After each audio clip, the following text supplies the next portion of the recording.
பெரியதப்பா, உங்க பாசம் பெரியதப்பா, உங்க அன்பு பெரியதப்பா, உங்க பாசம் பெரியதப்பா.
தந்தை மகன் தூய ஆவியாரின் பெயராலே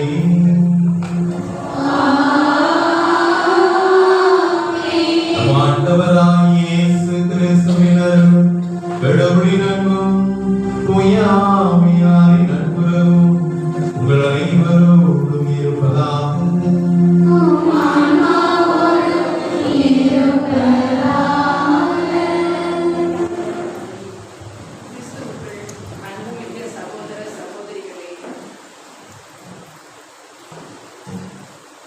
கிறிஸ்துவுக்குள் அன்புமிக்க சகோதர சகோதரிகளே, நமது மறைந்த திருத்தந்தை பிரான்சிஸ் அவர்கள் அறிவித்தபடி 2025ஆம் ஆண்டு ஜூபிலி ஆண்டாக கொண்டாடுவதற்காக இதோ இவ்வாலயத்தில் கூடி ஜெபிக்க வந்திருக்கிறோம். உங்கள் அனைவரையும் அன்போடு வரவேற்றுக் கொள்கிறோம். எதிர்நோக்கி ஏமாற்றம் தராது என்ற எண்ணங்களுடன் எதிர்நோக்கில் திரு பயணியாக நாம் அனைவரும் இணைந்து பயணிக்கிறோம். நமது கிறிஸ்தவ நம்பிக்கை எதிர்நோக்கை நிறைவு செய்கிற ஒரு நம்பிக்கை. ஜூபிலி ஆண்டில் திருச்சபை நமக்கு தரும் முதல் அழைப்பு நம்பிக்கை. நம்பிக்கை என்பது நாம் எதிர்நோக்கி இருப்பவை கிடைக்கும் என்னும் உறுதி. நம் வாழ்வில் ஏற்படும் நிச்சயமற்ற சூழ்நிலைகளுக்கும் சோதனைகளுக்கும் நடுவில் கிறிஸ்துவின் நம்பிக்கை நமக்கு ஒரு ஒளி விளக்காகும். இரண்டாவது அழைப்பு கருணை. கருணை என்பது இரக்கமாகும். நம் குடும்பங்களிலும் சமுதாயத்தில் பல தொழில் புரிவோரிடமும் பணி செய்யும் இடங்களிலும் நோயினால் அவதிப்படுகிறவர்களிடமும் நாம் இரக்கம் காட்டவும் யாரையும் அடிமையாக நடத்தாமலும்,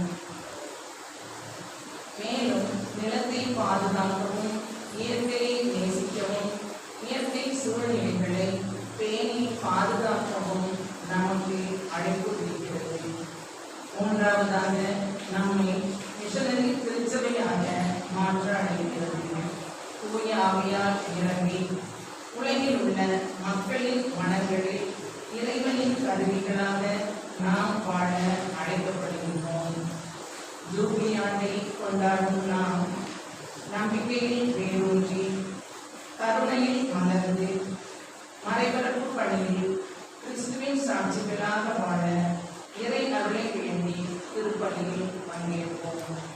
மேலும் இத்திருப்பலியில் புனித சார்லஸ் ஆலய பங்கு தந்தை இறைமக்கள், தாப்பாத்தி புனித அந்தோனியா ஆலய பங்கு தந்தை இறைமக்கள் அனைவரையும் ஒப்புக்கொடுத்து ஜெபிப்போம்.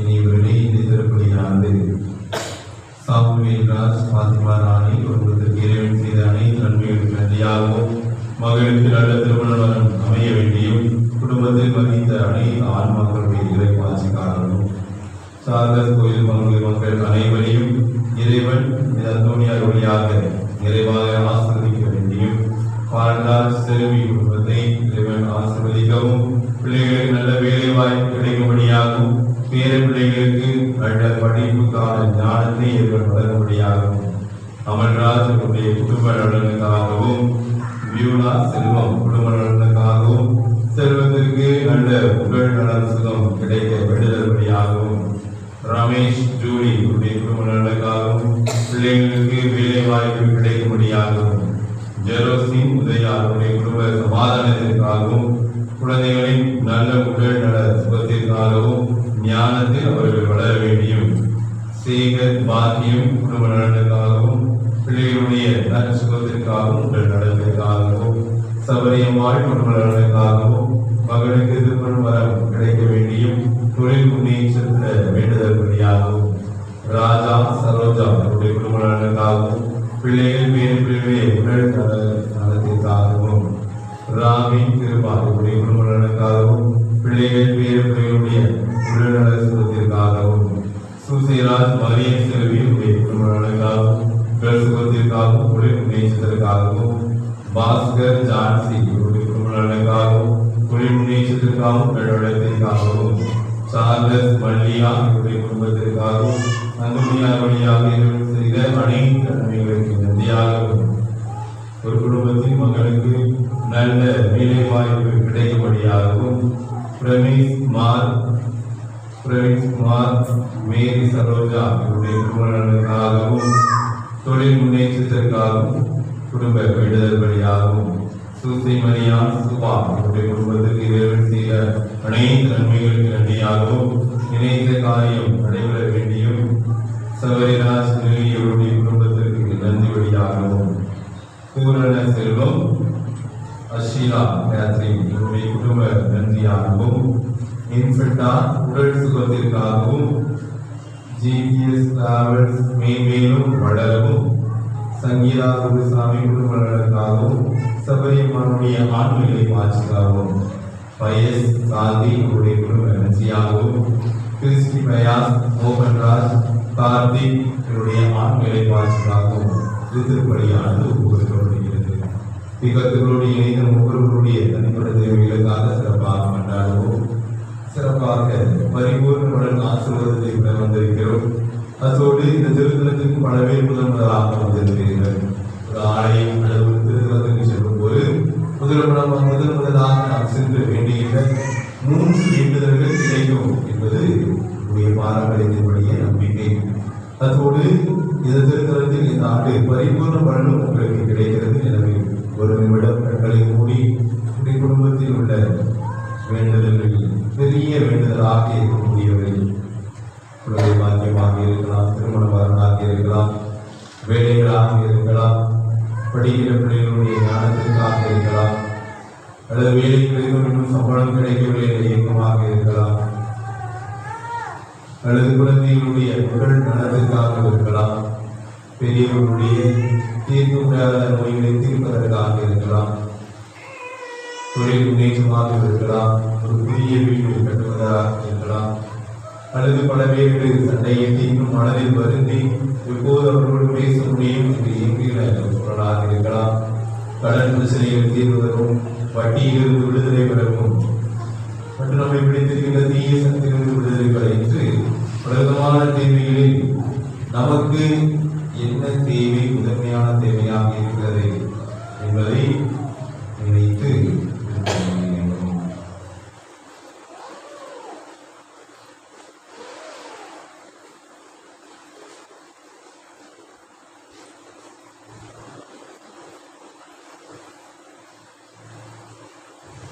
சகோதர சகோதரிகளை தூய மனநிலைகளை கொண்டாட நம் தகுதி பெறும் பொருட்டு நம் பாவங்களை ஏற்று மனம் எல்லாம் வல்ல இறைவனிடமும்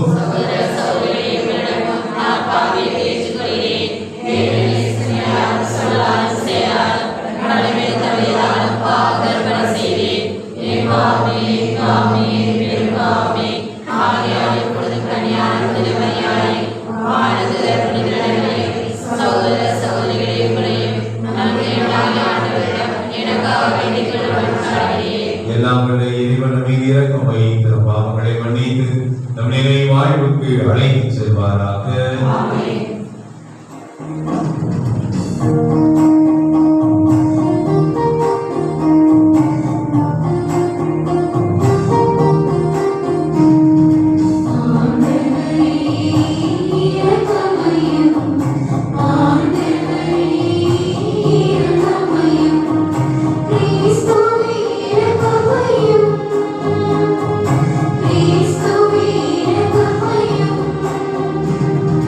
Ah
மன்றாடுவோமாக.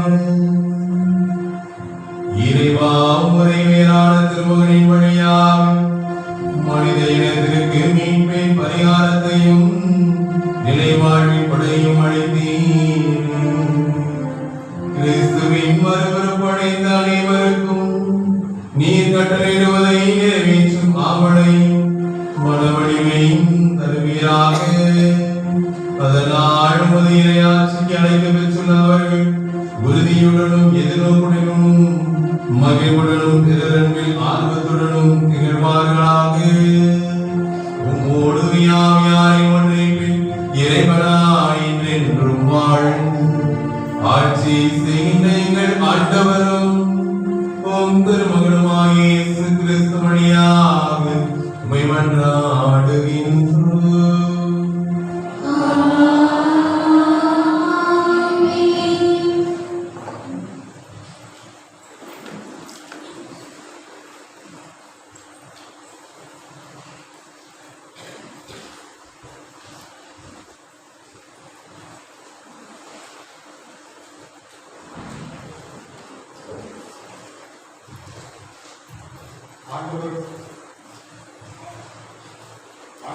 ஆண்டவருடைய நாளில் பார்வையிடுவோரின் கண்கள் பார்வையிட்டுள்ளன.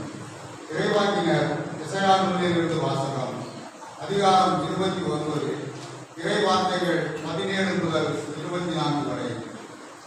இறைவனாகிய ஆண்டவர் கூறுவது: இன்னும் சிறிது காலத்தில் லெபனோன் வளமிகு தோட்டமாக மாறும் என்றோ, வளமிகு நிலம் காடாக ஆகிவிடும் என்றோ. அந்நாளில் காது கேளாதோர் ஏட்டுச் சொல்லின் வார்த்தைகளை கேட்பர். பார்வையற்றோரின் கண்கள் காரிருள் இருந்தோம் மையிலில் இருந்தோம் விடுதலையாகி பார்வைப்படும். ஒடுக்கப்பட்டோர் மீண்டும் ஆண்டவரின் மகிழ்ச்சி பெறுவர். மானிடரில் வறியவர் இஸ்ரேலின் தூயவரில் அகமகிழ்வர். கொடியோர் இல்லாவிடுவர், இகழ்வோர் இல்லாமல் போவர். தீமையில் நாட்டம் கொள்வோர் அழிந்து போவர். அவர்கள் ஒருவர் மேல் பொய் குற்றம் சாட்டி நீதிமன்றத்தில் தீர்ப்பு வழங்குவோரை இடர செய்கின்றனர். பொய் புனைந்து நேர்மையாளரின் வழக்கை புரட்டுகின்றனர்.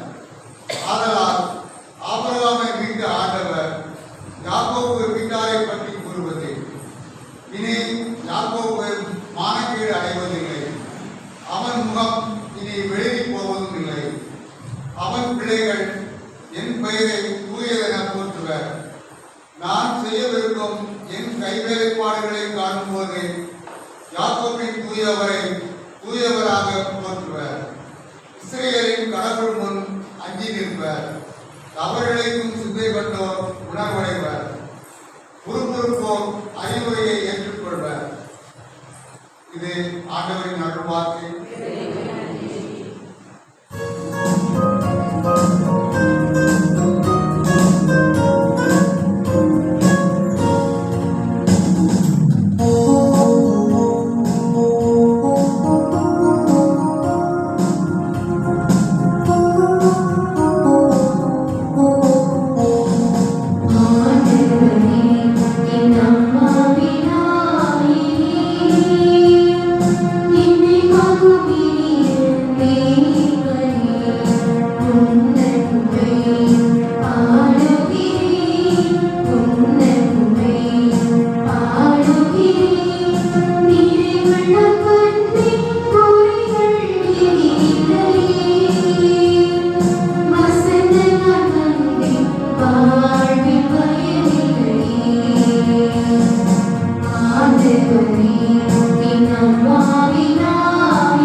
எழுதிய தூய நற்செய்தியிலிருந்து வாசகம்.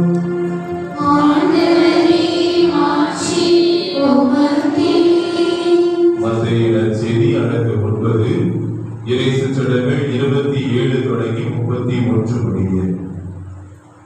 அக்காலத்தில் இயேசு தம் சொந்த ஊரை விட்டு வெளியே சென்றபோது பார்வையற்ற இருவர், தாவீதின் மகனே எனக்கு இரங்கும் என்று கத்திக்கொண்டே அவரை பின்தொடர்ந்தனர்.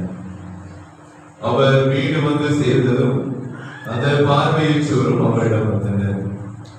இயேசு அவர்களை பார்த்து, நான் இதை செய்ய முடியும் என நம்புகிறீர்களா என்று கேட்டார். அதற்கு அவர்கள் ஆமையா என்றார்கள். பின்பு அவர் அவர்களின் கண்களை தொட்டு, நீங்கள் நம்பியபடியே உங்களுக்கு நிகழட்டும் என்றார். உடனே அவர்களின் கண்கள் திறந்தன. இயேசு அவர்களை நோக்கி, யாரும் இதை அறியாதபடி பார்த்துக் கொள்ளுங்கள் என்று மிக கண்டிப்பாக கூறினார். ஆனால் அவர்கள் வெளியே போய் நாடெங்கும் அவரை பற்றிய செய்தியை பரப்பினார்கள்.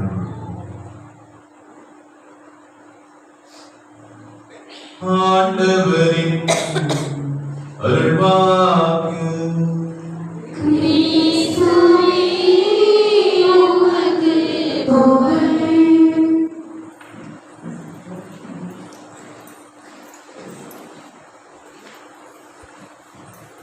நம்பிக்கையிலும் அன்னை மரியின் பரிந்துரையிலும் பிறர் வாழும் அன்பு இறை மக்களே, அனைவரையும் மனதார வாழ்த்துகிறேன், பாராட்டுகிறேன், இனிய வணக்கத்தை தெரிவித்துக் கொள்கிறேன். நல்லா இருக்கீங்களா? மகிழ்ச்சியா இருக்கீங்களா? குழுவுல மாதிரி இருக்குமா இருக்க மாதிரி நீங்கெல்லாம் வந்தது ரொம்ப ரொம்ப மகிழ்ச்சி. நான் மட்டும் மகிழல, கடவுளும் மகிழ்ந்திருக்கிறார்.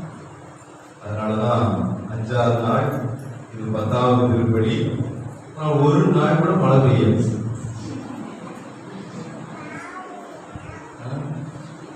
ஆனா இன்னைக்கு திடீரென்று நீங்க வந்த பிறகு இந்த திருத்தலம் உங்களுடைய காடுகள் எல்லாம் உள்ளே வந்த பிறகு மழை பெய்தது அப்படின்னா கடவுள் கோபமா இருக்கிறார், சந்தோஷமா இருக்கிறார். நாங்களும் மிக மிக சந்தோஷமாக இருக்கிறோம். உங்களை நாங்கள் ஏற்றுக்கொண்டு இந்த திருத்தலத்தில் உங்களை பார்ப்பது. ஏன் அப்படின்னா காலை திருப்பலியில் சொன்னேன், பங்கு மக்களுக்கு காலை திருப்பலியில் மற்ற எந்த திரியாத்திரையை காட்டிலும் சார்லஸ் கோயில் திரியாத்திரை வர்றதுதான் நமக்கு முழுமுதல் கடமை, கண்ணியம், கட்டுப்பாடு என்று சொன்னார். ஏன் அப்படின்னா வேதனை இறங்கணும்னு என்னுடைய சொன்னாங்க. நாங்க எங்கள் முன்னாள் பங்கு தந்தையை விட வந்தோம், அதுக்கு ஒரு இன்னைக்கு தான் வந்திருக்கிறோம். அது அந்த நேரத்தில் ஒரு கனத்த இதயமாக உங்களுக்கு இருக்கலாம். ஆனால் இன்று என் மக்களுக்கு சொன்னது, அவர்கள் மீண்டும் நம்மை தேடி வருகிறார்கள் என்றால் இன்னைக்கு நாமளும் அவங்களும் அண்ணன் தம்பி போல மாறுகின்றோம். அதனாலதான் கடவுள் இன்னைக்கு மகிழ்ந்து மழையா ஊற்றுகிறார் இல்லையா? இந்த ஒரு நிகழ்வு நடைபெறவில்லை என்றால், இந்த ஒரு திருப்பணி நடைபெறவில்லை என்றால், நீங்க ஒரு கனத்த இதயத்தோடு தான் இருந்திருக்கணும். நாங்களும் ஐயோ மக்களை திருப்பி அனுப்பிட்டோம் சொல்லி ஒரு கனத்த இதயத்தோடு தான் இருந்திருக்கணும். எனவே இந்த நாளில் இது கனத்த இதயத்தை கனிந்து மகிழ்ந்து பணிப்போல் உருகி ஒரு மாபெரும் உறவு பந்தத்தை ஏற்படுத்தி இருக்கிறது. இந்த திருப்பலியை எனக்கு ஏற்படுத்தின சிந்தனை என்னவென்றால், ஒவ்வொரு ஆண்டும் ஜனவரி மாதத்தினுடைய இறுதி நாட்களில் இந்த திருத்தல கொடியேறி பிப்ரவரி மாதம் 10ஆம் தேதி அல்லது 2வது செவ்வாய்க்கிழமை திருவிழா நடைபெறும். ஒவ்வொரு மாதம் கண்டிப்பாக ஒவ்வொரு வருஷம் நான் உங்களுக்கு தெரியாதையா கண்டிப்பாக கூப்பிடணும். நான் முடிவு யாரை கூப்பிடணுமோ இல்லையோ, சார்லஸ் கோயில் மக்களை கண்டிப்பாக கூப்பிட்டு அவர்களை நான் திருப்பணிக்கு திரியாத்திரையாக கூப்பிட்டு திருவிழாவை கொண்டாடி அவர்களுக்கு நாங்கள் வயிறான உணவு கொடுத்தால் கூட நாங்கள் கொண்டு அந்த கணத்தையும் குறையுமா என்று தெரியாது. அந்த அளவுக்கு அது ஒரு சூழ்நிலை, ஒரு அரசியல் சூழ்நிலையாக அமைந்தாலும் வந்த மக்கள் கோயிலை கூட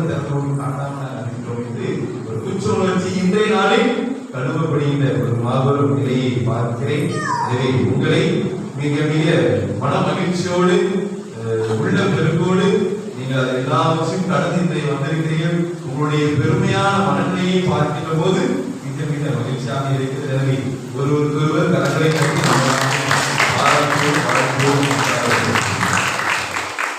இனியவர்களே, மறைவரை ஒரே ஒரு பாயிண்ட் ஆசீர்வாதம். ஆசிரியர் என்று நம்ம கேள்விப்பட்டோம். ஆசீர்வாதம் மக்களுடனே நிறைய பேர் அதை ஆசீர்வாதம் பண்ணுங்க சொல்லி கோயிலுக்கு வர்றதுக்கு முன்னாடியே நிறைய பேர் சொல்லுவாங்க. இங்கிலீஷ்ல என்ன சொல்லுவாங்க? பிளஸிங் சொல்லுவாங்க. உங்களுடைய புரிதலின்படி ஆசீர்வாதம்னா என்னது? என்ன ஆசீர்வாதம்? இந்த பிளஸிங் கிடைக்கிறதுனால நமக்கு என்ன கிடைக்கும்? கடவுள்கிட்ட கடவுள்கிட்ட இல்லாம வாங்குற மாதிரி நீ என்கிட்ட ஃபீல் பண்றீங்க.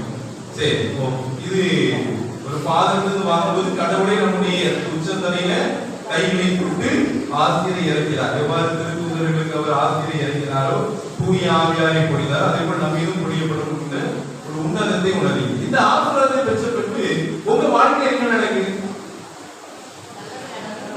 நல்லது நடக்கும்.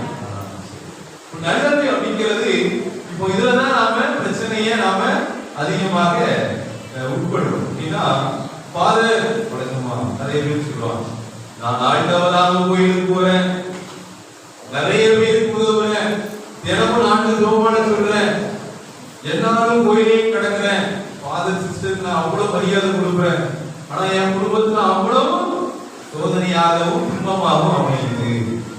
ஏன் கடவுள் எங்களை ஆசீர்வதிக்கவே மாட்டுக்காரு? ஏன் கடவுள் எங்களுக்கு ஆசீர்வாதம் பண்ணாம இப்படிப்பட்ட ஒரு தர்ம சங்கடத்தை உருவாக்குறார் சொல்லி பல விதமான இயக்கங்கள் பொருட்கள் ஏது. அப்போ நம்முடைய பார்வையில் ஆசீர்வாதம் தான் என்னது?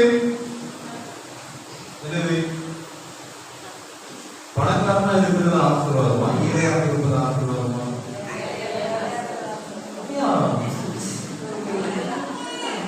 ஒருத்தர் கூட இன்னைக்கு என் பையன் நல்ல வேலையில போய் உட்காரணும், எங்க தொழில் நல்லபடியா நடக்கணும், பெரிய வீடு கட்டி உட்காரணும் ஆசீர்வாதம் பண்ணீங்க. அதுக்கு பேர் என்னது? தொழில் வளர்ச்சிக்காக ஒரு டிராவல் சொல்றாங்க, அது நல்லபடியா ஓடணும். அதெல்லாம் எதனுடைய ஆசை? ஏழையாக இருக்கிற ஆசீர்வாதமா? ஆசீர்வாதங்கிறது ஃபாதர் கேட்டாரே, அந்தோனியார் பார்த்துட்டு இருக்காரே அப்படிங்கிறதுக்காக நீங்க ஏழை இருப்பது ஆசைன்னு சொல்லலாம். ஆனா இதயத்தின் ஆசை என்னவாக இருக்கிறது? அதை போல் நல்ல உடல் நலத்தோடு சுகமா இருக்கிறது ஆசையா, அல்லது நோயோடு அல்லது ஏதாவது குறைபாடோடு இருப்பது ஆசையா? உடல்நல சுகத்தோடு இருப்பது அதிக நாள் வாழ்வது ஆசீர்வாதமா அல்லது குறைவான நாட்கள் வாழ்வது ஆசீர்வாதமா? வாழ்வது ஆசீர்வாதம். பெண் குறிப்பு அந்தோனியா 32 வருஷம் தான் வாழ்ந்துட்டு இருக்காரு. சரியா? ஒரு குறைவான ஆயுள் தான் வாழ்ந்து. பெண் குறிப்பு நீங்க அதிக நாள் வாழ ஆசைப்படுறீங்க, அந்தோனியாரே 32 வயசு வரை தான் வாழ்ந்துருக்காங்க. அதே போல் ஆசீர்வாதம் என்பது நம்முடைய குடும்பம் மகிழ்ச்சியாக இருக்கணும், எல்லாரும் நம்மளை போற்ற வேண்டும் என்பது ஆசீர்வாதமா அல்லது தாழ்மையாக இருந்து எல்லாரும் பணிபடை செய்வது ஆசீர்வாதமா? அன்பிய தலைவியை கூட்டு ஒரு புட்டு போதலனா பங்கு தந்தைகள் சந்திக்கக்கூடிய சவால்கள் இருக்கிறது. எல்லா பங்கு தந்தைகளுக்கு உண்டான ஒரு சவால். அப்போ என்ன சொல்ல வருகிறேன் அப்படின்னா, ஆசீர்வாதம் என்பது நம்ம மேம்பட்டமாகவே நினைக்கிறோம். ஆனால் ஆசீர்வாதம் என்பது மேம்பட்டமாக இல்லை, மனநிறைவாக இருக்கிறது. அதற்கு பணம் இருந்தாலும் சரி, இல்லாட்டாலும் சரி, உடல் நலம் இருந்தாலும் சரி, இல்லாட்டாலும் சரி, நாம ஒரு பெரிய மேம்பட்ட இடத்தில் இருந்தாலும் சரி அல்லது தாழ்மையான இடத்துல இருந்தாலும் சரி, 32 வயசு வரைக்கும் வாழ்ந்தாலும் சரி, 350 வயசு வரைக்கும் வாழ்ந்தாலும் சரி, என் மனநிறைவை கொடுப்பதுதான் ஆசீர்வாதம். 98 வயசு பாட்டில போய் உட்கார்ந்து கதை பேசலாம், அந்த பாட்டிங்க சொல்லும் அப்படின்னு 98 வயசு வரை கஷ்டத்தோடு இருக்கிறது என்றால் அது புனிதம் வைத்ததற்கு வாழ்ந்தது இல்லையா? இதே நம்முடைய புனித டொமினிக் சாமியோரிடம் கொடுத்து கேட்டாங்க. அவர் நல்ல புட்பாடு கண்டுபிடிச்சாங்க. இப்ப திடீர்னு வந்து கடவுள் வந்தா நீ என்ன பண்ணுவ? நீங்க என்ன பண்ணுவீங்க? திடீர்னு இந்த மேற்கூரை உடைந்து கொலையோடு கொலையா கடவுள் ஏற்று நிற்கிறார். நீங்க என்ன பண்ணுவீங்க? என்ன பண்ணுவீங்க? புரியுங்களா? நானும் பயப்படுவோம்பா. ஐயோ கடவுள் வந்துட்டார், புரிஞ்சிருச்சு. நரகமா சொர்க்கமா இதுதான் நம்முடைய முன்னாடி இருக்கக்கூடிய வாழ்க்கை இல்லையா? ஒரு பயனுக்குள்ள நம்ம போய் கட்சியில் போட்டு பொறிச்சு எடுத்துட கூடாது, எரி நிரப்பு எடுத்து போட்டுறக்கூடாதுன்னு ஒரு பயம் இருக்கு, எல்லாருக்குமே இருக்கும். சரிங்களா? நமக்கு சந்தோஷமா இருக்கும், கண்டிப்பா பயம் இருக்கும். கடவுளை முதல்ல பார்க்கணும், கைகள்ல நடக்கும். அதன் பின்பு கடவுளை நம்மளை கூட்டிட்டு போக சொர்க்கத்துக்கு கூட்டு போனா சந்தோஷம், விண்ணகத்துக்கு கூட்டு போனா சந்தோஷம். ஆனா நரகத்துக்கு போயிட்டோம்னா அவ்வளவுதான், அழியா நகரம் இடமாக மாறி ஒரு பயம் இருக்கும். ஆனா டொமினிக் சாமியிடம் வந்து கேட்ட போது நான் நாட்டில் இருப்பேன், ஜாலியா இருப்பேன் அப்படின்னு சொன்னாங்க. அப்படின்னா அவர் வாழ்ந்த வாழ்க்கை போது மிக மிக சொற்பமாக இருந்தாலும் உள்ளத்தில் எப்படி இருந்தான்? நிறைவோடு சந்தோஷத்தோடு இருந்தான். ஆனா 98 வயசு வரைக்கும் வாழ்ந்த பாட்டி உள்ளத்தில் நிறைவோடு இல்லை, உள்ளத்தில் கவலையோடு கண்ணீரோடு தான் இருக்கிறது. அப்ப ஆசீர்வாதம் எது? 98 வயசு வரைக்கும் வாழ்ந்து கவலையோடு கண்ணீரோடு குடும்பத்தை நினைச்சு கஷ்டப்பட்டு இருப்பதா, அடுத்து வாழும் போதே சந்தோஷமாக நமக்கு என்ன எல்லாமே கடவுள் பார்த்துக் கொள்வார் என்று வாழ்வதா? எது? புரிந்து கொள்ளுங்க. நீங்க எந்த புனிதனுடைய வாழ்க்கை வரலாறு எடுத்தாலும் அவன் பணக்காரனை விட்டு ஏழையாக வந்ததனால் தான் அவன் புனிதராக மாறினான். எந்த புனிதனுடைய வாழ்க்கை வரலாறு எடுத்துக் கொள்ளுங்க, எவருமே நோய்வாய்ப்படாமல் இறந்ததே கிடையாது. எந்த புனிதனுடைய வாழ்க்கை வரலாறு எடுத்துக் கொள்ளுங்க, எவருமே அதிக ஆண்டுகாலம் வாழ்ந்ததாக சரித்திரமே இல்லை. எந்த புனிதனுடைய வாழ்க்கையை எடுத்துக் கொள்ளுங்க, எவருமே பெரிய பெரிய பதவியில வகித்ததே கிடையாது. இந்த அந்தோனியார் சமயக்கார், வாட்ச்மேன், அப்படிப்பட்டவங்க தான் கடவுள் என்ன மாத்திருக்கிறாரு? புனிதராக மாத்திருக்கிறார். அப்படின்னா ஆசீர்வதிக்கப்பட்டவர்கள், புனித நிலைக்கு ஏற்படுத்தப்பட்டவர்களுக்கு இருக்கக்கூடிய அடிப்படை தகுதி என்னவென்றால் கீழ்மட்டதாக மனநிறைவோடு நமக்கு கொடுப்பதில் மனநிறைவோடு இருக்கணும். நீங்க நற்செய்தி வாசகத்துல பாத்தீங்கன்னா இயேசுநாதரை ரெண்டு பார்வையற்றவர்கள் பின்னாடி பின்னோக்கி சென்று கொண்டிருக்கிறார். அப்ப இயேசுநாதர் என்ன செய்கிறார்? என்னால் இது நடக்கூட முடியுமா, செய்ய முடியுமா என்று நம்புகிறீர்களா என்று கேட்கிறார். அப்போ அந்த பார்வையற்றவர்கள் சொல்கிறார்கள், உங்களால் கண்டிப்பாக எங்களுடைய இழந்த பார்வை மீண்டும் தர முடியும் என்று நம்புகிறோம். இரண்டு கேரக்டர்ல யார் ஆசீர்வதிக்கப்பட்டவங்க? இயேசுவா பார்வையற்றவரா? பார்வையற்றோர் ஆசீர்வதிக்கப்பட்டவர்.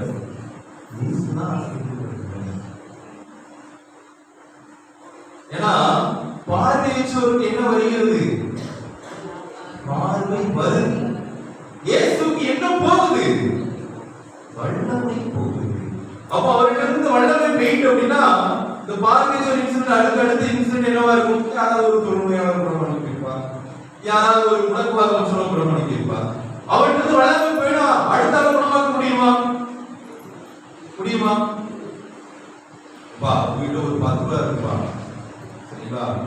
ஒரு பார்வையற்றோர் எனக்கு ஒரு 9 ரூபா கொடுங்க, அப்பதான் எனக்கு பார்வை கிடைக்கும் சொல்லியிருக்கான்.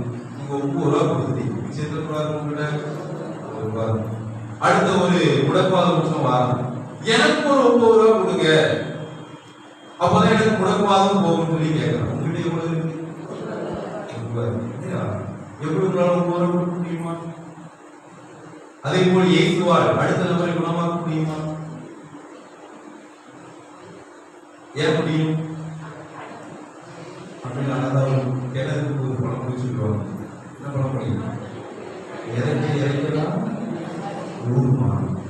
அப்ப ஆசீர்வாதம்ங்கிறது நாம கொடுக்க கொடுக்கதான் கோடான கோடியாக அள்ளி அள்ளி வரும்.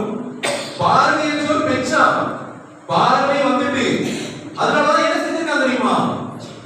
கடவுள் என்ன சொன்னார்? மிக மிக கண்டிப்பா இதை யாருக்கும் சொல்லாதான் சொன்னார். ஆனா அவன் என்ன செஞ்சான்?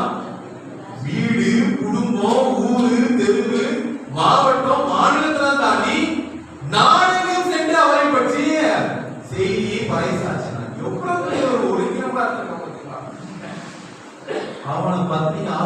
ஆசீர்வதிக்கப்பட்டவன் சொல்லுது.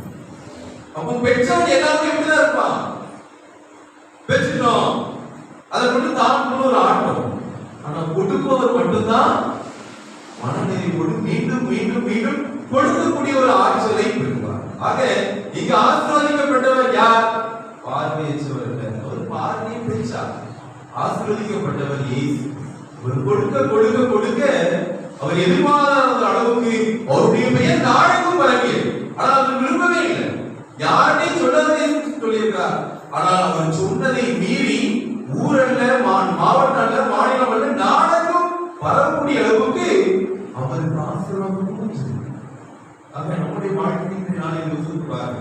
நம்ம இவ்வளவு நாள் எனக்கு நல்ல மனசுக்கு கிடைக்கணும், எனக்கு நல்ல பிள்ளைகள் கிடைக்கணும், எனக்கு நல்ல வேலை கிடைக்கணும், நல்ல வேலை வாய்ப்பு கிடைக்கணும் அப்படின்னு நம்ம பலவிதமான ஏற்கனவே வச்சிருக்கோம்.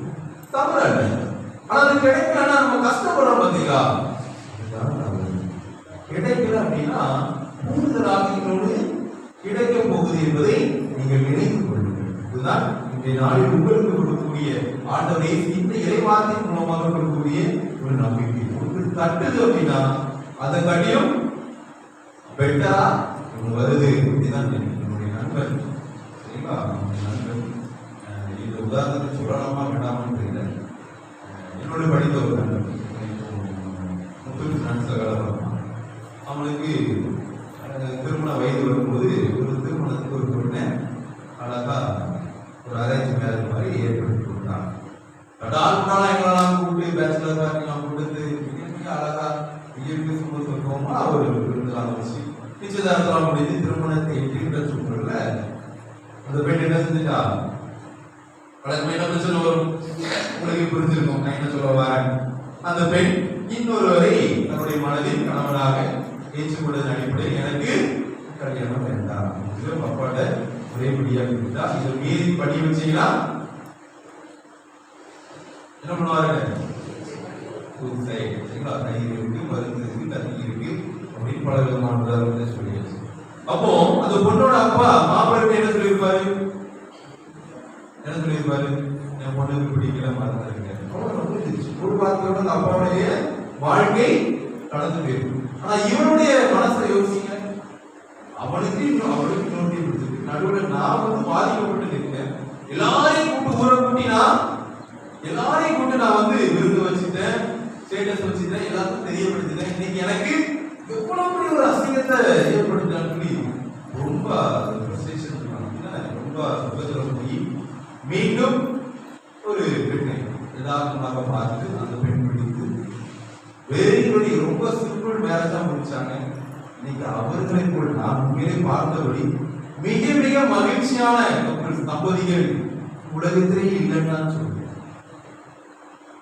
எந்த நேரமுமே அப்படிப்பட்ட ஒரு அன்பாலும் அப்படிப்பட்ட ஒரு மாபெரும் குடும்ப வாழ்க்கையிலும் அவர் வாழ்ந்து கொண்டு இருக்கிறார். அப்போ நமக்கு ஒண்ணு தட்டுது அப்படின்னா அதுல ஒரு சில அவமானங்கள் வரும், ஒரு சில கண்ணீர்கள் வரும், ஒரு சில துன்பங்கள் வரும். ஆனா அதை காட்டி கிடைக்கக்கூடிய ஒரு சந்தோஷம் இருக்கு பாத்தீங்களா? அதை காட்டி கிடைக்கக்கூடிய ஒரு உண்மையான ஆசீர்வாதம் அதற்கு அழகே கிடையாது. என்றால் வாழ்க்கையில் ஒரு சில மன குறைபாடுகள் இருக்கிறது என்றால் கடவுள் பெரிதான ஒன்றை கொடுப்பார், எனவே கடவுள் பார்த்துக் கொள்வார் அப்படின்னு ஒரு மனதை மனதை கடவுளிடம் கொடுக்கும். நீங்க இன்னைக்கு நிறைய காணிக்க கொடுப்பீங்க இல்லையா? அதை காட்டி ஒரு மனதை கொடுங்க. கடவுளை என் மனசுல இவ்வளவு பாரத்தை பார்க்க அந்தோனியாரை எனக்காக ஆண்டவருடன் பரிந்து பேசுங்க. கடவுள்கிட்ட உங்க பாரத்தை கொடுத்துருக்கு. நான் இந்த கோயிலுக்கு ஒரே வீடு தெரியுமா? இன்னைக்கு மனுஷன் நேரம் போட்டாங்க. அந்தோனியாரை முதல் முறை மக்களை கூட்டிட்டு வருவது என்னுடைய பொறுப்பு. இரண்டாம் முறை கூட்டிட்டு வருவது யாருடைய பொறுப்பா இருக்கும்? அந்தோனியாருடைய பொறுப்பு. முதல் முறை கூட்டிட்டு வந்து மக்கள் வேண்டிகிற போது நடந்தா அந்தோனியார் கொடுத்துட்டாங்க, நீங்க இரண்டாம் முறை வந்துட போறீங்க இல்லையா? அப்போ இதுதான் என்னுடைய ஜெபம். கடவுள் மீது எவ்வளவு நம்பிக்கை, கடவுள் மீது எவ்வளவு பாரத்தை நாம் போட்டிருக்கோம். நீங்க அந்த அளவுக்கு பாரத்தை கடவுள் மேல போடுறீங்களா? உங்களுடைய வாழ்க்கையில் உடைய பாரத்தை கடவுள் மீது கொடுத்திருக்கிறது. அதான் அழகா சொல்லியிருப்பார். சுமை சுமந்து சோர்ந்து இருப்போரே எல்லாரும் என்கிட்ட பாருங்கள், நான் உங்களுக்கு இடைப்பாறு தருவேன். உங்கள் சுமையை நீங்க வச்சிருக்க வேண்டாம். உங்கள் மனதினுடைய எல்லா பாரமும் அவரிடம் விட்டு விடுங்க. விட்டீங்கன்னா அதுதான் உங்களுக்கு ஆசீர்வாதம். உங்கள் வாழ்க்கையில் ஆசீர்வாதம் என்பது கடவுள் அபரிதமாக கொடுக்கக்கூடிய மன நிறைவு என்பதை சிந்தையில் ஏற்று நம்முடைய உள்ளத்தில் இருக்கக்கூடிய எல்லா விதமான துக்க துயரங்களை கடவுளிடம் ஒப்படைப்போம். கடவுள் அனைத்தையும் தாங்கிவிட்டு துக்கங்கள் அனைத்தையும் சுகமாக இன்பமாக மாற்றுவார் நம்பிக்கையோடு திருப்படையும்.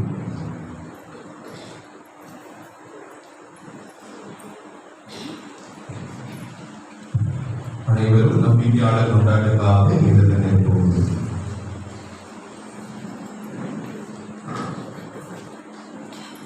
வழிநடத்தும் தெய்வமே எம் இறைவா, எம் திரு அவையை வழிநடத்தும் திருத்தந்தை, ஆயர்கள், குருக்கள், துறவரசார் அனைவரும் இறுதி வரை உம்மில் நிலைத்திருந்து வளம் கொடுக்கவும், மக்களை நம்பிக்கையின் பாதையை வழிநடத்திடவும் தேவையான அருள் வரங்களை வழங்கிட வேண்டும் என்று புனித அந்தோனியார் வழியாக இறைவா உம்மை மன்றாடுகிறோம். ஆண்டவரே, எங்கள் மன்றாட்டை கேட்டருளும்.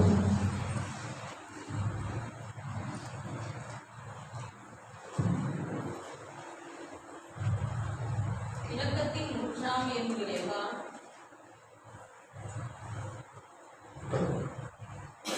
இரக்கத்தின் முற்றாம் என்று இறைவா, இளைஞர்களை இளம் பெண்களுக்காக உண்மை நோக்கி மன்றாடுகிறோம்.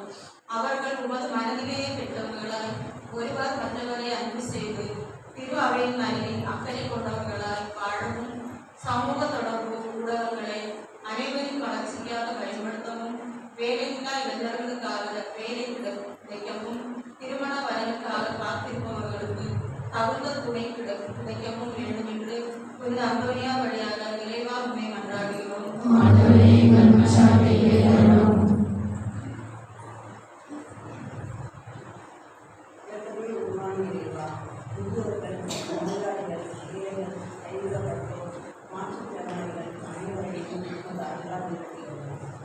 அவர்களுக்கு நல்ல பாதுகாப்பும் ஓய்வு நல்வாழ்வும் நல்ல வளமும் தந்து காத்திட வேண்டும். இது அந்தோனியார் வழியாக இறைவா வேண்டுகிறார். ஆண்டவரே, எங்கள் மன்றாட்டை கேட்டருளும்.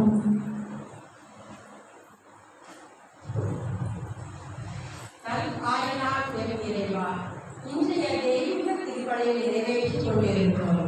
காப்பாற்றி புனித அந்தோனியார் ஆயர் பகுத்தந்தை அவர்களை ஆசீர்வதித்து உடலுள்ள நலம் தந்து பாதுகாத்து வழிநடத்தவும், அவர்கள் எடுக்கும் அனைத்து முயற்சியில் வெற்றி கிடைக்கவும், இறைமக்களை ஆன்மீக வழிபாடுகளை வளரச் செய்யவும் வேண்டும் என்று புனித அந்தோனியார் வழியாக இறைவா உம்மை மன்றாடுகின்றோம். ஆண்டவரே, எங்கள் மன்றாட்டை கேட்டருளும். கருணை கடலே என் இறைவா, இன்றைய திருப்பலியை கலந்து கொண்டு உமது ஆசிரியர் வந்திருக்கும் புனித சார்லஸ் ஆலயம் இறைமக்களையும் காப்பாற்றி புனித அந்தோனியார் ஆலய இறைமக்களையும் நிறைவாக ஆசீர்வதித்தார்கள். குடும்பங்களில் அன்பு, மகிழ்ச்சி, அமைதி குறைவிடாமல் ஒருவருக்கொருவர் அன்பு செய்து வாழவும், தொழிலில் முன்னேற்றம், பாதுகாப்பு தந்துரை நடத்த வேண்டும் என்று புனித அந்தோனியார் வழியாக இறைவா உம்மை மன்றாடுகின்றோம். ஆண்டவரே, எங்கள் மன்றாட்டை கேட்டருளும். வழிநடத்தும் தெய்வமே எம் இறைவா, என் பங்கு தந்தையை கலந்து பீட்டர் பாசின் அடக்கங்களின் ஆசிரியரையும் அவர்களுக்கு நல்ல உடலுடன் சுமந்து ஆசிரியர்களுக்கு பங்கு வளர்ச்சிக்காக அவர்கள் எடுக்கும் எல்லா முயற்சிகளிலும் வெற்றி தந்து வழிநடத்த வேண்டும் என்று புனித அந்தோனியார் வழியாக இறைவா உம்மை மன்றாடுகிறோம். ஆண்டவரே, எங்கள் மன்றாட்டை கேட்டருளும். நம்முடைய தனிப்பட்ட தேவைகளுக்காக கண்களின் முடி கரங்களை உயிர்த்து ஆண்டவர் கொண்டிருக்கின்றோம் என்ற உணர்வோடு முதல் நன்றாக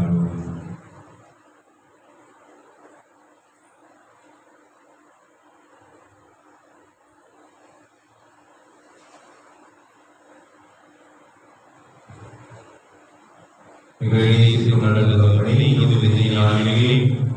பிள்ளையாக நாங்கள் அனைத்து மன்றாட்டுகளை சிறப்பாக பிள்ளைகளுக்குரிய பாகோடு கேட்ட இந்த மன்றாட்டுகளை எல்லாம் தந்தைக்குரிய காரணிய மனதோடு நம்பிக்கையோடு மிகுந்த மன்றாடுகிறது. நாங்கள் வழியாக மன்றாடுகின்றோம்.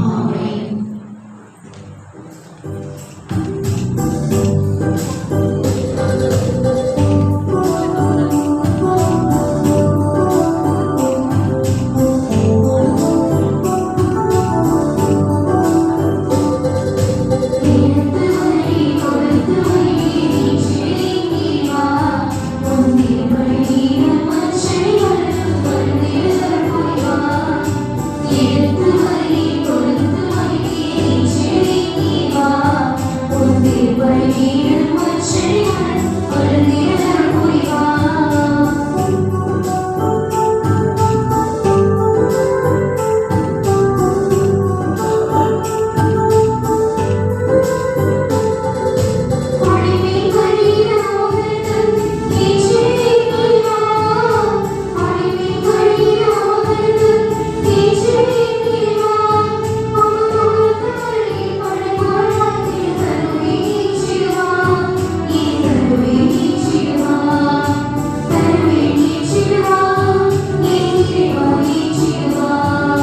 ஆண்டவராகி உம் கிறிஸ்துவின் முகத்தை கனிவுடன் கண்ணோக்கி அருளும்.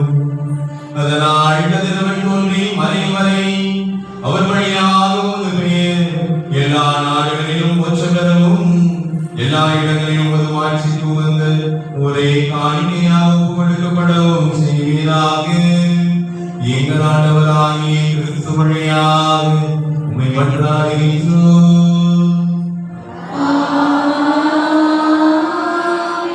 ஆண்டவர் உங்களோடு இருப்பாராக.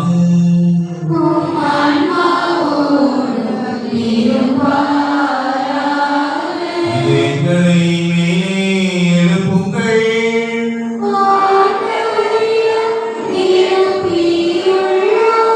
இறைவனாகிய ஆண்டவருக்கு நன்றி கூறுவோம்.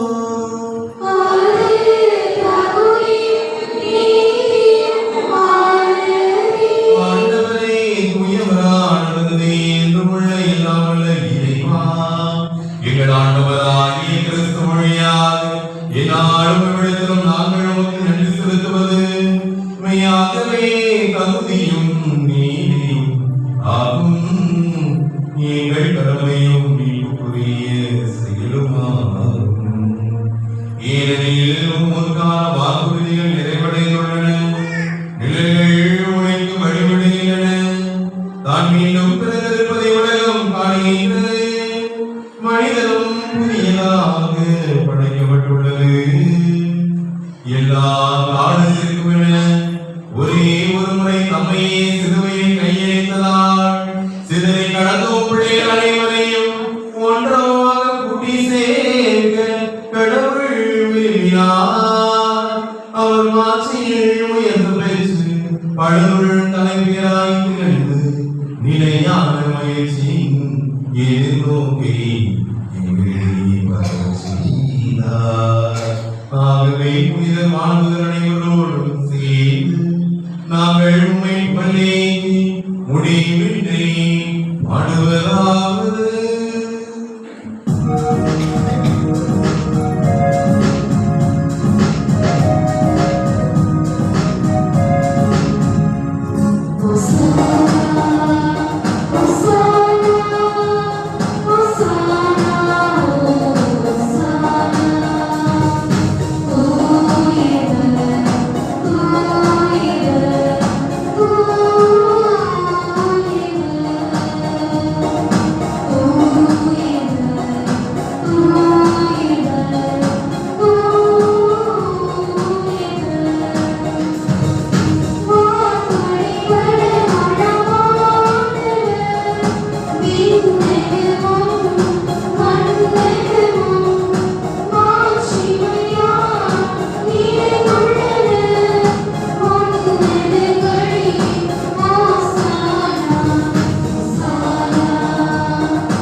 ஆண்டவரே எளியாகவே தீயவர்க்கு அனைத்தும் உற்று.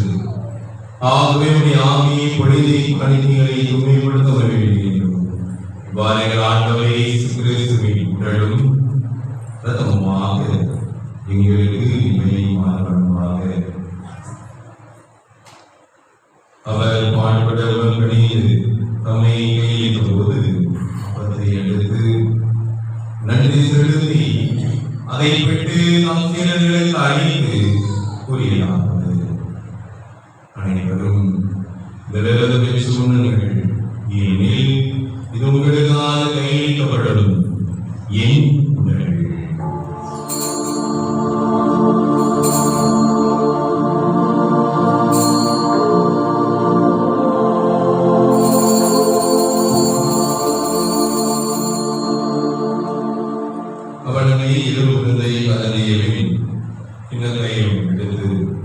மிகவும் கண்டு கூறி தம் சீடர்களுக்கு அழைத்து அவர் கூறினார், அனைவரும் விலகத்தை பெற்று பகிர்ந்து வேண்டும். ஏனெனில் இந்த புதிய நிலையான உடன்படிக்கைக்குரிய என் ரத்தத்தின் பின்னம் இது பாவ மன்னிப்பு என்று உங்களுக்காகவும் பலருக்காகவும் சிந்தப்படும். இதை என் நினைவாக செய்யுங்கள்.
இவர் வழியாக இவரோடு இவை எல்லாம் வல்ல இறைவனாகிய தந்தையே, தூயாவியாரின் ஒன்றிப்பில் எல்லா புகழும் மாட்சியும் என்றென்றும் உமக்கு உரியதே.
ஆண்டவருடைய அமைதி உங்களோடு என்றும் இருப்பதாக.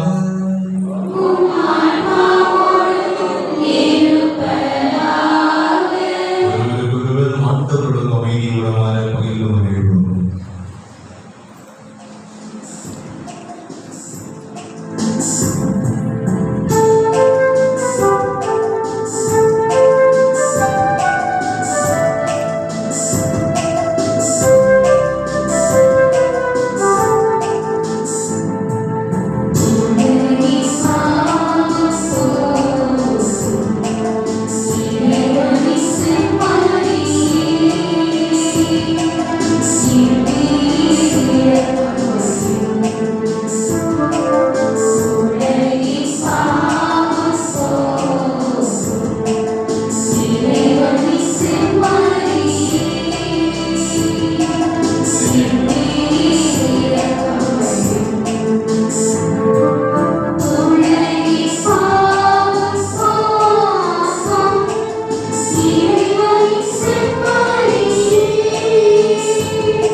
இதுவரையில் சமரி உலகின் பாவங்களை போக்குபவர் ஈச்சவரை விருந்துக்கு அழைக்க பெற்றோர் பேர பெற்றோர்.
நீ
கிறிஸ்து பிறப்பின் பூப்படியாண்டு இறைவேண்டல். விண்ணக தந்தையே, திருமகன் இயேசு கிறிஸ்துவில் நீர் எங்களுக்கு வழங்கிய நம்பிக்கைக்காக உமக்கு நன்றி. தூய ஆவியார் வழியாக தந்த பிறரன்பு என்னும் படைக்காக நன்றி. இந்த நம்பிக்கையாலும் அன்பாலும் உமது அரசின் வருகையை எதிர்நோக்கும் அருளை எங்களுக்கு தாரும். உமது நற்செய்தியின் சான்றுகளாக எங்களை மாற்றும். தீமையின் ஆற்றல்களை எங்களிடமிருந்து அகற்றும். நாங்களும் இவ்வுலகம் புதிய விண்ணகம் புதிய மன்னகம் நோக்கிய பயணத்தில் இறை வார்த்தையால் மாற்றம் பெறுவோமாக. தூத்துக்குடி கொண்டாட்டத்தின் அருள் எதிர்நோக்கி திருப்பயணிகளாகிய வழி நடத்தட்டும். விண்ணக செல்வங்களுக்கான ஆர்வத்தை எம்மில் தூண்டி எழுப்பட்டும். எம் மீட்பர் இயேசுவின் மகிழ்ச்சியும் அமைதியும் உலகை நிரப்புவதாக. மூவர் கடவுளை உமக்கே மாட்சி, உமக்கே புகழ், உமக்கே நன்றி. ஆமென். இவர்கள் அனைவருக்கும் வணக்கம். வந்தவுடனே அனைவருக்கும் ஒரு பெரிய சொல்றவர்களே, திருத்தலம் நாங்கள் இந்த நாட்டுக்கு முக்கியாக திருத்தலத்துக்குண்டான ஒரு அறிவுமே இல்லை. முன்னாடி வேற ஆலயம் வரை போட்டிருக்கு அப்படின்னு நிறைய அறிக்கைகள் இல்லையா? அதாவது இதுதான் தூத்துக்குடி மறைமாவட்டத்தினுடைய ஒரு நிலை என்பதை சுட்டி காட்டுவதற்காக இந்த அடையம். தூத்துக்குடி மறைமாவட்டம்ங்கிறது திருத்தலங்கள் நிறைய கொண்ட ஒரு மறைமாவட்டம். இதுதானே தூத்துக்குடி மறைமாவட்டம் திருத்தலம் நிறைய கொண்ட மறைமாவட்டம். ஆனால் அதுல என்ன ஒரு மாபெரும் இழுக்கு என்றால், தூத்துக்குடி நகரத்திற்கு தெற்கு பக்கம் தான் அவ்வளவும் அமைஞ்சிச்சு, வடக்கு பக்கம் ஒன்று கூட அமையும். சரிங்களா? இல்லையா? இதுதான் அந்த சைடு வடக்கு, இந்த சைடு எல்லா திருத்தலுமே தெற்கு பக்கம் தான் அமைஞ்சிருக்கு. அப்போ தெற்கு பக்கம் அமைந்திருக்கக்கூடிய திருத்தலத்தை காட்டிலும் வடக்கு பகுதியில் இருக்கிற ஒரே ஒரு திருத்தலம் இந்த திருத்தலம் காமாத்தி திருத்தலம். ஆனால் இது இவ்வளவு நாள் கொள்ளப்படவில்லை. இந்த திருத்தலம் மீண்டும் மீட்டெடுக்க வேண்டும், கற்றுக்கொள்ளப்பட வேண்டும் என்பதற்காகத்தான் யூபி ஆண்டை முன்னிட்டு மறைந்த நம்முடைய திருத்தந்தை போப் பிரான்சிஸ் அவர்கள் ஒவ்வொரு மறை மாவட்டத்துக்கும் 3 திருத்தலங்களை தேர்ந்தெடுத்து பரிபூர்ண பலன் ஆசீர்வாதத்தை நீங்கள் ஒவ்வொரு 1000 கொடுக்க வேண்டும் என்று சொன்னார். அதன்படி நமது ஆயர் ஸ்டீபன் அவர்கள் நமது மறை மாவட்டத்தில் 3 திருத்தலங்களை தேர்ந்தெடுத்தார். ஒன்று தூத்துக்குடி பணிமனை அன்னை பேராலயம், 2 தென்கொடியில் அமைந்திருக்கக்கூடிய காவல் கிணறு புண்ணியவாளத்தில் அமைந்திருக்கக்கூடிய தென்கங்க வேளாங்கண்ணி என்று சொல்லக்கூடிய வேளாங்கண்ணி அணி, 3வது இந்த தாமாதி இருக்கிறோம். ஆனால் இதை காட்டிலும் எத்தனையோ திருத்தலங்கள், பெரிய பெரிய திருத்தலங்கள் இருந்த போதிலும் இந்த திருத்தலத்துக்கு இந்த பரிபூர்ண பலன் அந்தஸ்தை ஆயர் அவர்கள் கொடுத்திருக்கிறார் என்றால், இந்த திருத்தலம் இதன் பொருட்டாக வளர்ச்சி அடையாதா, இதன் பொருட்டாக மீண்டு எழாதா என்று ஒரு ஏகம் ஆயர் அவர்கள். அதன் அடிப்படையில் இந்த திருத்தலம் கடந்த ஒரு ஆண்டு முழுவதும் பரிபூர்ண பலனை வழங்கியதாக இருந்ததோடு, இந்த திருத்தலம் நம்முடைய மறை மாவட்டத்தில் இருக்கக்கூடிய அனைவருடைய பார்வையும் பட வேண்டும் என்பதற்காகத்தான் இந்த யூபி ஆண்டு முடிகின்ற சமயத்தில் ஒரு 25 நாள் சிறப்பு யூபி கொண்டாடும் என்று அனைத்து மக்களும் தெரியாதையாக அழைக்க வேண்டும் என்று ஒரு முடிவுக்கு அதை செயல்படுத்திக் கொண்டிருக்கிறோம். அதன் அடிப்படையில் தான் நீங்கள் இந்த நாளில் இந்த திருத்தலத்தை சந்தித்து இந்த பரிபூர்ண பலன் ஆசீர்வாதத்தை பெறுகிறீர்கள். மற்ற திருத்தலங்கள் எல்லாமே இந்த பங்கை சார்ந்தது. ஆனால் இந்த திருத்தலம் தூத்துக்குடி மறை மாவட்டத்தினுடைய திருத்தலம். திருத்தலத்தை வளர்த்தெடுக்க வேண்டிய பொறுப்பு தூத்துக்குடி மறை மாவட்டத்துக்கு இருக்கு. தூத்துக்குடி மறை மாவட்டத்துக்கு இருக்கு அப்படின்னா, தூத்துக்குடி மறை மாவட்டத்தில் இருக்கக்கூடிய அனைத்து இறை மக்களுக்குமே அந்த பொறுப்பு இருக்கு. அப்ப இந்த திருத்தலத்தினுடைய உறுப்பினர்கள் இவர்கள் மட்டுமல்ல, நீங்களும் திருத்தலத்தினுடைய உறுப்பினர்கள் வரிதாரர்கள் என்று கூட சொல்லலாம். அப்போ திருத்தலத்தை வளர்த்தெடுக்கக்கூடிய ஆன்மீக பொறுப்பு உங்களிடம் இருக்கிறது என்பதை நினைவில் வைத்து திருத்தலத்தின் வளர்ச்சிக்காக உதவுமாறு உங்களை நான் கேட்டுக்கொள்கிறேன். 2 வகையில் சொல்லலாம். ஒன்று ஜெபம், மற்றொன்று பிறருக்கு சொல்லணும். திருத்தலம் ஏன்னா மதுரை ரோட்ல இருக்கு கனிமணியை போகும்போது மதுரைக்கு சென்னைக்கு போகும்போது பார்த்துருப்பீங்க, யோசிச்சிருப்பீங்க நம்ம ஒரு அந்தோனியார் கோயில் இருந்தது அதுல அப்படின்னு. அவங்க இது திருத்தலம், இங்க எல்லாருமே வந்து அந்தோனியாருடைய அற்புதமும் அதிசயம் நடக்கக்கூடிய இடம், நாம இங்க போகணும், இதை வளர்த்தெடுக்கணும் அப்படிங்கிறது இனிமையாது நீங்கள் தெரிந்து கொண்டீர்கள். இதை நச்சு அறிவிப்பாக பிறரிடம் தெரிவிக்குமாறு உங்களை அன்போடு அழைக்கிறேன். இந்த திருத்தலம் நிறைய உண்மையை செய்யக்கூடிய ஒரு ஆச்சரியப்பட்ட திருத்தலம். ஏன்னா இங்க அந்தோனியாரை நேரில் பார்த்தவர்களே ஒரு நிறைய பேர் இருக்கிறாங்க. ஒரு அம்மாலாம் பாம்பு கடிச்சு இனிமே முடிஞ்சிச்சு சொல்லி போன உடம்பெல்லாம் கருப்பா மாறி பிரசங்கையை குத்தி போன அம்மா, நான் அந்தோனியார் குடியிருந்துக்கு போய் அப்படின்னு சொல்லி ஆஸ்பத்திரி வேண்டாம் ஒண்ணு வேண்டாம் அந்தோனியார் வேண்டாம் ஒன்று போடுன்னு சொல்லி போட்டதன் மூலமாக எழுந்து வந்து இன்று ஆலயத்தை சேவை செய்யறதுனா இந்த ரோஸ் கலர் சேவை கொடுத்திருக்கிற அம்மா. சரிங்களா? அதே போல் எத்தனையோ விதமான நபர்கள் இருக்கிறாங்க. பெரிய பாக்கியராஜன் ஒருத்தர் கீழே வந்து கால் உடைஞ்சிட்டு இப்படி நடக்க முடியாதுன்னு சொன்னாரு. தூங்கிட்டு இருக்கும்போது அந்தோனியார் என்ன பண்ணிட்டு எதிர்த்து போயிட்டு வா அப்படின்னு சொன்னாரு. யாருமே தனி இல்லாமல் அவரா எழுந்து வந்து இன்னைக்கு வந்திருக்கிற அனைத்து கிரியாக்களுக்கும் நான் தான் சமைச்சு கொடுக்கணும்னு சொல்லி வேலை செய்து கொண்டிருப்பது பெரிய பாக்கியராஜன் இருக்கிறவரே இருந்தாங்க. எல்லாருமே அந்தோனியாரை பார்த்தவர்கள், அந்தோனியாருடைய புதுமையை பெற்றவர்கள். இந்த திருத்தலத்தை நாடி வருபவர்களுக்கு நன்மையிலும் குறைவுள்ளார். எனவே நீங்கள் இனி பேருந்தில் சென்றால் போகும்போது அந்தோனியாரிடம் ஒரு பிதாசுரம் கொடுங்க. ஒருவே காரில் சென்றால் நிறுத்தி வந்து அந்தோனியாரை பார்த்து விட்டு செல்லுமாறு அன்போடு கேட்டுக்கொள்கிறேன்.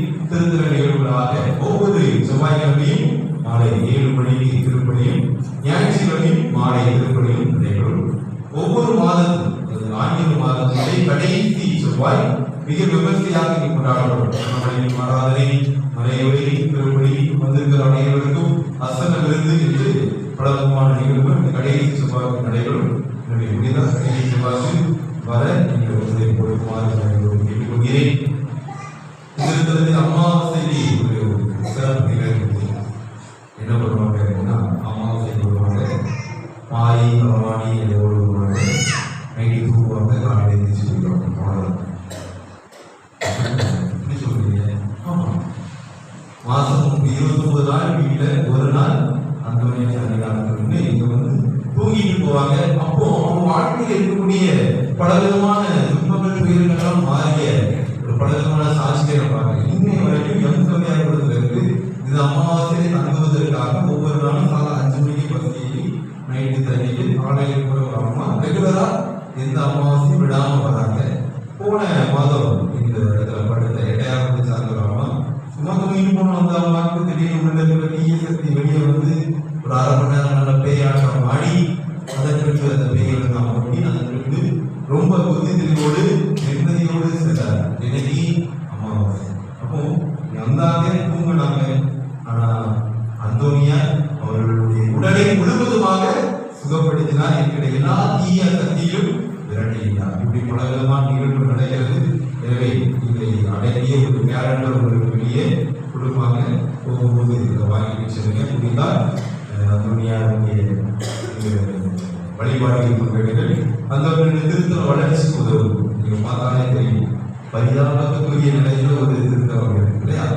எனவே முடிந்தால் அந்த முடிய ஒரு 10 முன்னெடுப்புகளை எடுக்கிறோம். திருத்தலமாக ஒரு குழியில் வருவதற்கு முடிந்தால் அதற்கும் உங்களுடைய தார்மீக உதவிகளை உங்களால் உங்களுக்கு தெரிந்த நபர்களாகவும் செய்ய உங்களை கேட்டுக்கொள்கிறேன். இது நன்றி நேரம். சரிங்களா? உங்களுக்கு சொன்னாலும் அந்த அளவுக்கு நன்மைகள் குறைபடாத நபர்களை அழைத்து தூத்துக்குடி மறைமாவட்டத்தில் எத்தனையோ பங்குகள் இருந்த போதிலும் உங்களுடைய புத்தகத்தை ஒற்றுக்கொண்டால் சொன்னதை போல் அழகாக முடியாவிட்டாலும் உங்களை அனுப்பி வைத்திருக்கிறார். நான் கூட தந்தை வளர்மையில சொன்னாங்க ஒரு சின்ன நெருடல் இருக்குது. ஆனால் இருந்தால் நீங்கள் மிக சிறப்பாக வந்தீர்கள். இன்னொருத்தோடு அனைத்தையும் முயற்சி கொண்டீர்கள். மிக சிறப்பாக இருக்கக்கூடிய மிக மிக அழகாக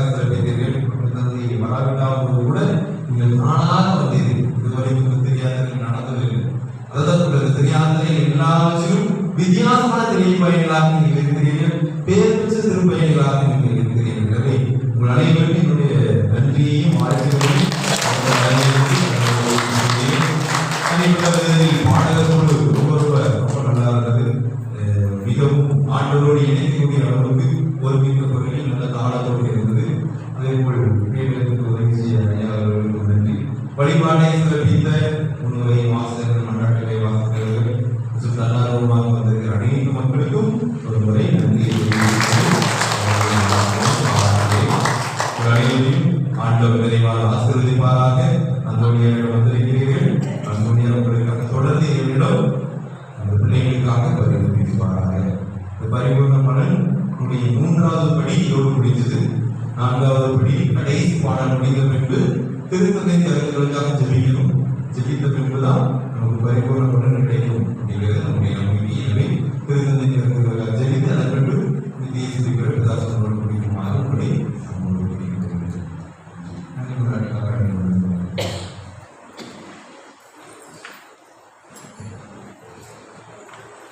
நன்றி கூறி மன்றாடுவோமாக. ஆண்டவரே, மாணவனாள் கடவுட்ட பெற்ற நாங்கள் உண்மை வேண்டுகின்றோம். வாழ்வின் நற்செய்தியோடு இணைவிடாது ஒன்றிணைந்து மனித குடும்பத்திற்கு வாழ்வழிக்கும் புலிகாரமாகவும் மீட்பின் கருமையாகவும் நாங்கள் திகழச் செய்கிறாங்க. எங்கள் ஆண்டவராகிய கிறிஸ்து வழியாகவே மன்றாடுகின்றோம். சிறப்பு ஆசிரியருக்காக தலைவனை கொண்டாடுவோம். ஆண்டவர்களோடு இருப்பாராக.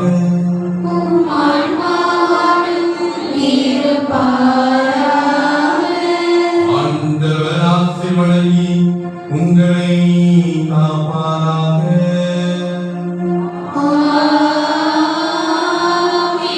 ஆண்டவர் தமது திருமுகத்தை உங்கள் மேல் ஒளிரச் செய்து உங்களுக்கு இரக்கம் காட்டுவாராக.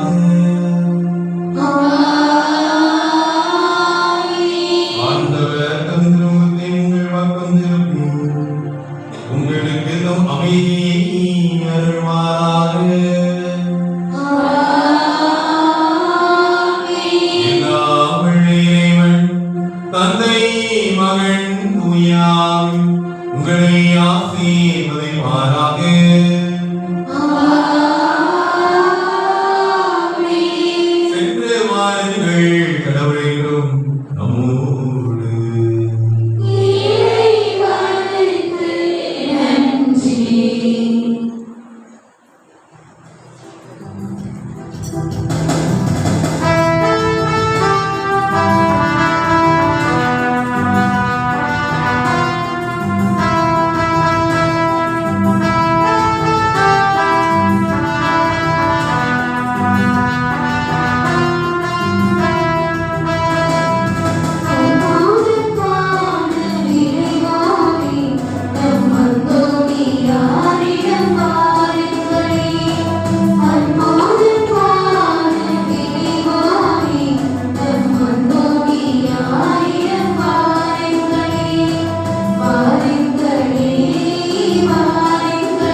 உங்களுக்காக வேண்டிக் கொள்வோமாக.